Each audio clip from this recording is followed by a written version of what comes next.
ESPN नायक blogs YouTube channel. तो आज video जानिबा कि अयोध्या रे हेबाकुथिबा जनवरी 22 रे रामलाला प्राण प्रतिष्ठा सेटा बंद हो कि कौन हम तार कार्यक्रम से विषय में आज मुझे ये भिडियो कहबी। तागर आपको रिक्वेस्ट आप चैनल टी नुआ देखते चैनल टी सब्सक्राइब कर दिंतु, बेल आइकन को प्रेस कर दिंतु कि जो द्वारा एमती नुआ नुआ वीडियो नोटिफिकेशन आप सर्वप्रथम पाई जिवे।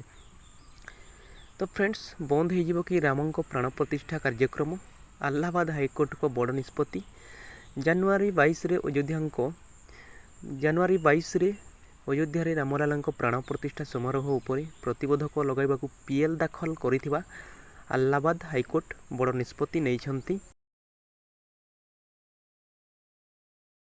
20 अयोध्या रे रामलाला मंदिर उद्घाटन तथा प्राण प्रतिष्ठा समारोह पर रास्ता सफा हो जाइए। प्राण प्रतिष्ठा कार्यक्रम उपरे प्रतिबंधक लगाइबाकू पीएल दाखल करिथिबा इलाहाबाद हाईकोर्ट तुरंत शुणिबाकू मना कर दैछंती। जरूरी कालीन भित्तिरे हाईकोर्ट एही पीएल शुणिबाकू मना कर दैछंती। शनिवार एवं रविवार छुट्टी हेतु पीआईएल उपरे वर्तमान कौनसी निष्पत्ति नियाजिबो नाही। आवेदनकारी भोला दासଙ୍କ वकील अनिल बिंद शुक्रवार दिन कार्यकारी प्रधान विचारपति मनोज कुमार गुप्ता को कोर्ट यह मामला उल्लेख करथिले एवं शुक्रवार यह उपरे शुणाणी पई अनुरोध करथिले। कोर्ट तांको अनुरोध को ग्रहण करि नाहंती।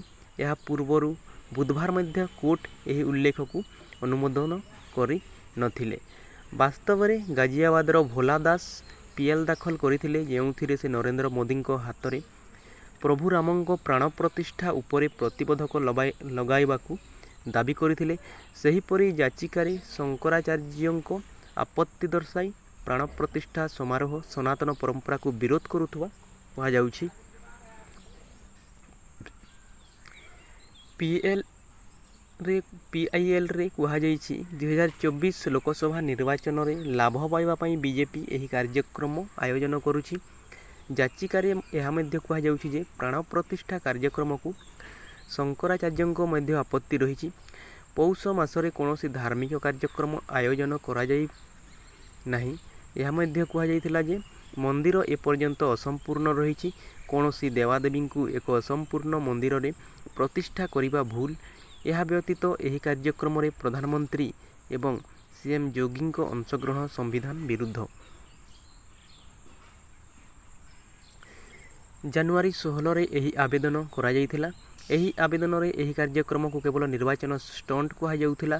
तत्परता आधार रे हाईकोर्ट यार शुणाणी करने को मना करने पर प्राण प्रतिष्ठा समारोह पाई रास्ता सफा हो जाइए। 20 एवं 21 जनवरी रे हाईकोर्ट रे एक साप्ताहिक छुट्टी हेबो। जनवरी 22 रे कोर्ट खोलिबो किंतु सही दिन प्राण प्रतिष्ठा समारोह आयोजित हबो। एपरी परिस्थिति रे यदि शुणाणी पर अनुष्ठित हुए तेबे एही याचिकार कौनसी मूल्य रहिबो नि।